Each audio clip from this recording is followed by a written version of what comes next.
Queridos amigos, sejamos bem-vindos nesta casa de Deus, na alegria costumeira dessas memoráveis quinta-feira, que é na casa de Jesus. E por isso nós adotamos agora há pouco tempo, iniciarmos uma conversa informal para preparar o nosso ambiente, porque também é uma preparação, o diálogo, a conversa elevada. E isso antecede a nossa prece. Então eu queria dizer a vocês que de Pablo Picasso a gente colheu uma mensagem muito bonita que diz que as pessoas que transformam o sol em uma simples mancha amarela. De fato, a gente sabe que tem pessoas que tudo parece que o mundo está acabando, que está fazendo mal para a gente, que tudo dá errado para a gente. Não, Cecília, não é bem assim. Então Picasso diz que há pessoas que transformam o sol em uma simples mancha amarela.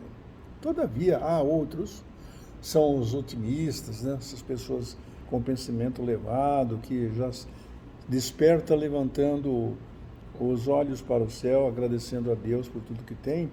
Então essas pessoas são as que fazem de uma simples mancha amarela o próprio sol da vida. A gente estar alegre e contente. E hoje é essa mensagem que nós vamos distribuir para vocês. Está aqui, ó. A dona Célia não, a dona Cristina não veio hoje, você assume o cargo dela, viu? Olha aqui, o Maurício. Não. E Bem-aventurados os aflitos, capítulo 5, hoje, já estava separado aí, não está? Nós vamos fazer a leitura só do item 3. Na verdade, fazer o Evangelho segundo São Mateus, é uma leitura. 2 é outro de São Lucas, e mais um outro de São Lucas aqui também no item 3. Aí a Justiça das Aflições, já pode escalar o Moacir. Moacir, boa tarde. Ademir. Desculpa. E depois tá bom. Aí a Justiça das Aflições vai até aqui, Ayrton, e a outra. Causas atuais? Aí pode ser Causas você. atuais, deixa pra... Só essa aqui tá bom, né? Não, só até aqui. É. Agora eu digo assim, se pega entretanto, ou você, ou dona. Se sobrar, eu faço o último aqui também. Porque aqui cada um vai um. Só pega. Cada evangelho vai um. Então aqui só um pouquinho, né? É.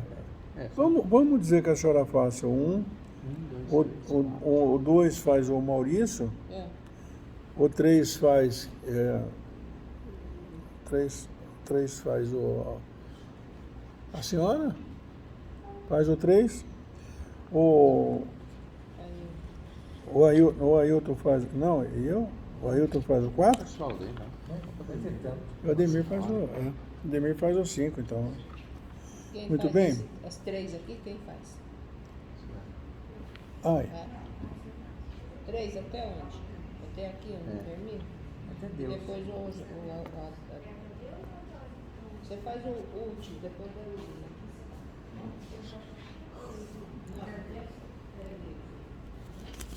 bom, dentro do tema que nós estamos falando, eu gostaria de lembrar a vocês uma mensagem de Maria Dolores, de Mãos Unidas, como uma preparação do nosso início de trabalho. Não temas, almas queridas, o vendaval que se escuta é a terra que vibra em luta nos dias de transição. Prossegue ao clarão da fé, varando os campos sombrios e os tremendos desafios que agitam a multidão. Aqui se fala da guerra e ali o ódio avançando, além das provas em bando, arrancando duro clamor. Entretanto, continua de ânimo firme e atento, plantando em cada momento a paz que precede o amor. Seu ouvido que se extingue, gritaria do insulto, a força do braço oculto que serve sem reclamar. Se a palavra calmante, em que a discórdia termina, a compreensão que ilumina em qualquer tempo e lugar. Prossegue e trabalha. Aprende, age e auxilia a uma boa. Se alguém se fere, perdoa, antes das trevas faze a luz. Não vais a sós, muitos somos, e a imensa caravana de retorno, de socorro à vida humana, o guia excelso é Jesus. É um poema de Maria Dolores. Dito isso, eu dou as boas-vindas a todos vocês, amigos desse lado da vida, e com especial carinho, os nossos amigos e parentes que aqui estão, nos se reúnem, ou aqueles que gostam muito da gente, como eu disse no começo, a título de uma realidade que eu senti. Também eu imagino que Jesus fica muito contente quando nos vê aqui na sua seara bendita de amor, ao ponto de abrir os braços e dizer a todos nós: vinde a mim todos vós que sofreis e estáis sobrecarregados, que eu vos aliviarei. Tomai sobre vós o meu jugo e aprendei de mim, que sou manso e pacífico de coração. Então, uma alegria imensa entrarmos aqui todos nós reunidos dos dois lados da vida. Nossos anjos da guarda, amigos espirituais, nós mesmos que compomos também a plateia da vida. E dizemos então, com a gratidão dos nossos corações: Pai nosso que estais no céu, santificado seja o vosso nome. Venha a nós o vosso reino, seja feita a vossa vontade, assim na terra como no céu. O nosso de cada dia nos dai hoje, Senhor.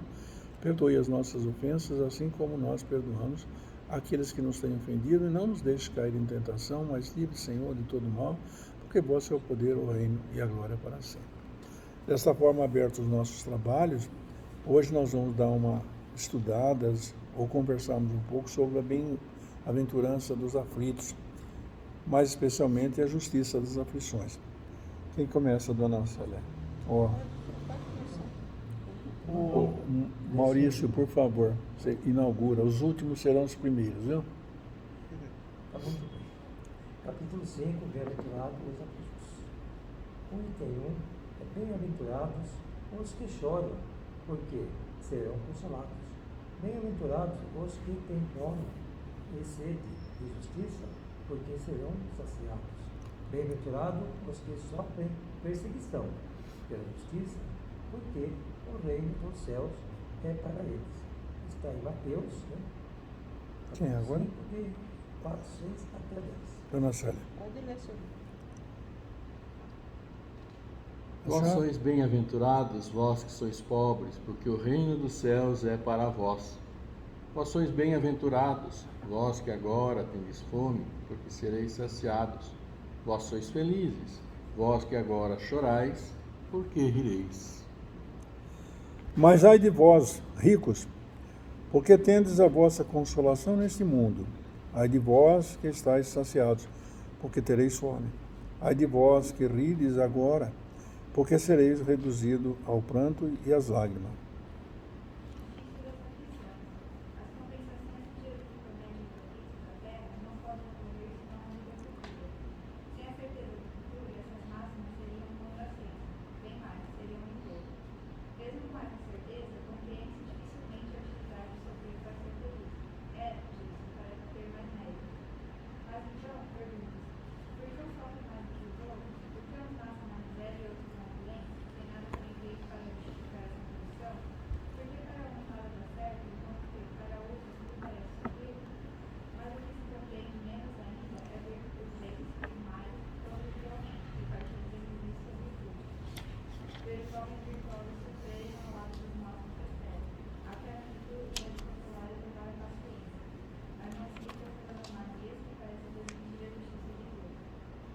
Entretanto, desde que se admita a Deus, não se pode concebê-lo sem perfeições infinitas.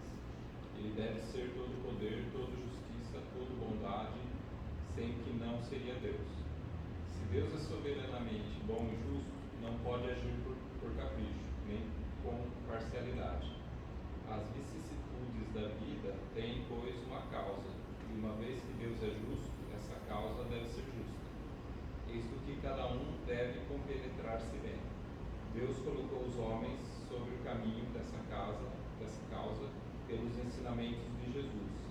E hoje, julgando-os bastante maduros para compreendê-la, a revelou inteiramente pelo Espiritismo, quer dizer, pela voz dos Espíritos. Amigos queridos, de fato, que nos abençoe Jesus nesse momento, para que possamos também render o nosso tributo, dizendo sobre essa justiça das aflições, porque muitos de nós temos por hábito alegar que as coisas acontecem só para mim, ou só para fulano, para ciclano. Se morre um homem bom, mas como que vai morrer esse? Porque não levou um bandido? E vice-versa. Nós precisamos ter sempre atenção que as coisas não acontecem por acaso. E o que hoje nós vamos examinar é sobre essa justiça das aflições. Por que nós somos aflitos? Por que sofremos? E eu vou começar pedindo para o Ailton que faça as considerações dele sobre essa justiça das aflições. Por favor, professor. Vamos lá. O que nós percebemos aí, logo de início, né, é que pelo Evangelho, que o Evangelho foi colocado, São Mateus, o Evangelho de São Lucas, as bem-aventuranças vêm e falam, né? Bem-aventurados vocês que sofrem, vocês que estão perseguidos, vocês que têm fome, vocês que têm sede. Ou seja, são todas situações difíceis para cada um de nós, né? Ou seja, a falta disso, a falta daquilo, são circunstâncias ruins que atrapalham a nossa caminhada. Mas Jesus vem e fala que são bem-aventurados que choram, bem-aventurados que têm fome e sede de justiça, sofrem perseguição. E na nossa questão lógica, ou no nosso pensamento, sem levar em conta as causas espirituais, né, seria para nós um contrassenso, né, sofrer tanto e ser um bem-aventurado. Onde que estaria essa bem-aventurança? Se eu tenho fome, se eu tenho sede, se eu não tenho roubo, se eu sou perseguido, se nada dá certo para mim, onde que está aí a bem-aventurança nisso? Porque a gente sabe as consequências de ter fome, frio, perseguição, consequências são ruins. Mas é claro que Jesus, quando ele colocou nessa situação, colocou para nós em termos de quê? Em termos de nós entendermos que se trata assim de uma questão mais espiritual e absolutamente espiritual, não é nem mais, é absolutamente espiritual do que material. E no decorrer do texto, nós vimos aqui que todos nós somos passíveis e todos nós temos dificuldades. Nós não vamos encontrar ninguém que não tenha dificuldade alguma. Seja dificuldades maiores na miséria, seja grandes dificuldades e talvez dificuldades imensas mesmo na riqueza, né? E quantos e quantos nós vemos que de repente perdem tudo por uma questão ou outra, tudo na mão e de repente perde tudo. Nós vimos, e aqui foi dito, que Deus, ele é soberanamente justo, ele é sábio, né? Ele age para todos nós, sempre nos dando todas as oportunidades para nós, sempre que saímos do bom caminho, vamos dizer assim, podemos retornar. Então sempre há essa possibilidade. E o maior exemplo é a questão da reencarnação, né? Nós podemos ter sido horríveis numa encarnação, com certeza fomos várias vezes horríveis, porque passamos toda pela história do mundo, né? Milhares de anos. Imagino que nós fizemos esses milhares de anos, e se considerarmos a história, né? Como era difícil naquela época, na época de Jesus era difícil, imagina antes. Mesmo depois que Jesus veio, continua tudo tão difícil, como continua até hoje, né? Continua até hoje. Então muitas vezes fizemos coisas erradas, e a gente sabe que a justiça divina, ela, como se diz, ela tarda, mas não falha. E quando nós temos a ciência de que estamos passando por dificuldades, por outra dificuldade, se a gente for fazer aquele retorno no tempo para verificar a causa do porquê que acontece isso comigo hoje, se a causa for dessa encarnação, nós vamos encontrar. Até aquela, como eu já sempre cito, aquela causa mais simples. Estou com uma dor no estômago agora, né? Por que será? Aí volta um pouquinho e fala assim, eu comi demais, né? Eu comi o que não devia, comi aquilo que é indigesto. Eu tomei o derivado de leite, eu sei que eu não posso tomar leite, tenho, né, intolerância à lactose. Então, onde que está a causa do meu problema agora? Foi aquilo que eu fiz. Ou algumas causas que podem demorar semanas, dias, décadas, né? Coisa que foi feita muito lá atrás, que está se refletindo agora em dificuldade. Existe sempre uma causa para a dificuldade, né? E mesmo quando nossas indisposições, nossas questões físicas, tem a sua causa, né? Agora, se nós não encontrarmos uma causa coerente e justa nessa encarnação sobre aquilo que nos acontece, fatalmente vamos encontrar no nosso passado espiritual. né? Algo que justifique, por exemplo, alguém que nasça deficiente, muitas vezes faltando perna, faltando, né, membros, outras vezes com problemas mentais, né? Existe a causa, e nós bem sabemos, são causas anteriores. São dificuldades que foram impostas por esse espírito a outros em ocasiões anteriores, que chegou a hora dele, né, passar pela experiência que muitas vezes ele mesmo causou. Houve um problema tempos atrás, né, que dava deficiência, dava alterações no feto, né? Nas mulheres grávidas começaram a ter muito nascimento com deficiências. Aí foram analisar, estudar o porquê, verificaram que elas tinham, durante o período de gravidez, chamada talidomida, né? Talidomida, né? Toda uma geração talidomida, as crianças vieram todas com defeito. Então, fui ver, mas qual seria a causa? O efeito? As crianças nascendo com. Aí foram ver a causa, descobri. Foi um medicamento. Não deve ter sido feito, né, os testes mais eficientes e acabou causando isso. Tomaram durante a gravidez, seria, né, até benefício, mas infelizmente. Quando se fala então aqui que Deus é justo, e por mais difícil que seja a nossa dificuldade, sempre vai haver um motivo, sempre vai haver uma causa, e disso nós podemos estar absolutamente certos, né? Coisas erradas que nós fizemos. Agora, na circunstância, na ocorrência de todas essas dificuldades que nós temos, as causas podem ser pessoais nossas que nós fizemos. A quem vamos culpar? A nós aqui, porque fizemos coisas erradas. Tomamos decisões erradas. Fizemos coisas erradas. Ou mesmo deixamos de fazer coisas que iam nos beneficiar e hoje, né, estamos com problema. Quando não temos essas causas como visíveis, é certeza que é algum problema anterior que nós fizemos e que a providência divina nos dá a oportunidade de resgatar. Sempre, sempre vai haver uma causa para qualquer situação. É aquela chamada, né, da lei da causa e do efeito. Não há um efeito, não há uma situação se não houver algo que a cause. E especificamente para nós sabemos que a questão espiritual, ela não tem como fugir de nossas responsabilidades. Ninguém paga a conta de ninguém quando se trata de resgate. Coisas que nós fizemos. Por nosso livre-arbítrio, tomamos decisões erradas, né? Mas muitas vezes também tomamos as decisões não por uma má intenção, mas porque simplesmente a tomamos.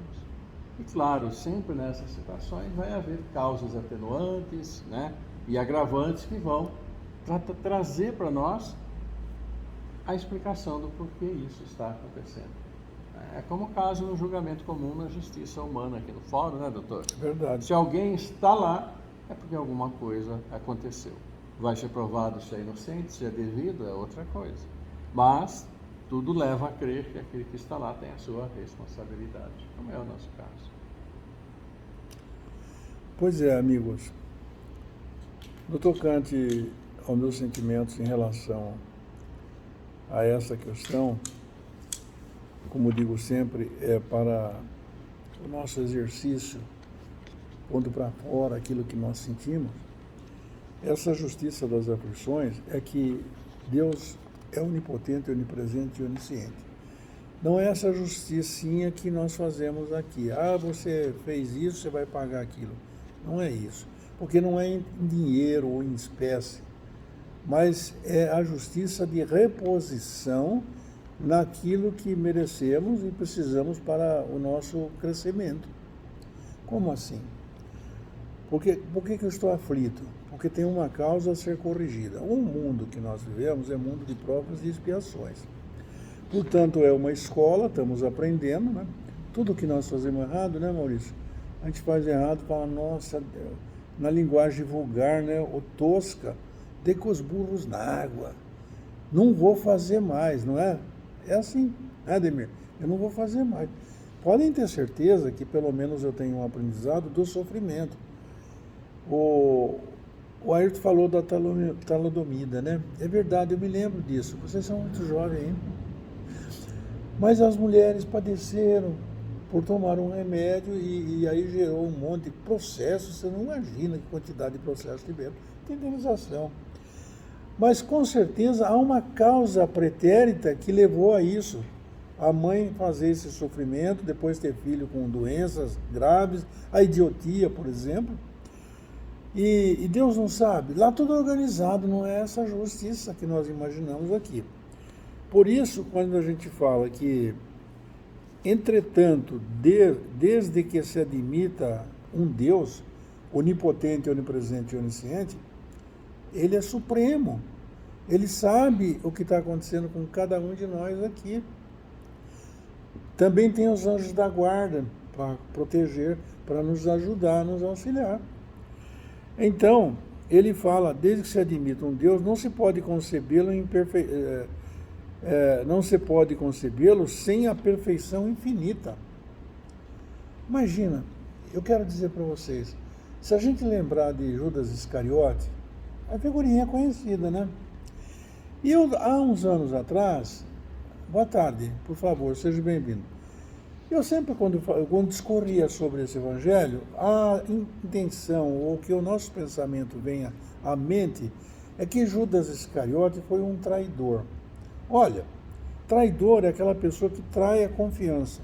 Por exemplo, o Ayrton, meu amigo, Maurício, e eu confio um problema para eles, depois ele me trai, vai me entregar para o outro, como Judas Iscariote fez, levando para os senhores do Sinédrio entregarem Jesus. E há um equívoco, na minha visão, já desde algum tempo atrás, de que Judas não foi um traidor.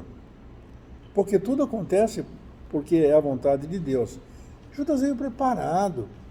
Judas era, na época, um político. Esses políticos que nós vemos aí em Brasília e por todo o mundo. O político é uma pessoa que tem a obrigação de trabalhar pelo bem da sociedade. Então pensemos, o que Judas Iscariote queria, na verdade? Ele queria que, tendo andado com Jesus, visto os milagres que Jesus fazia, transformar a água no vinho, não é? Da mais fina iguaria, colocar as mãos e curar as pessoas, transformando o material em imaterial. Jesus conhecia.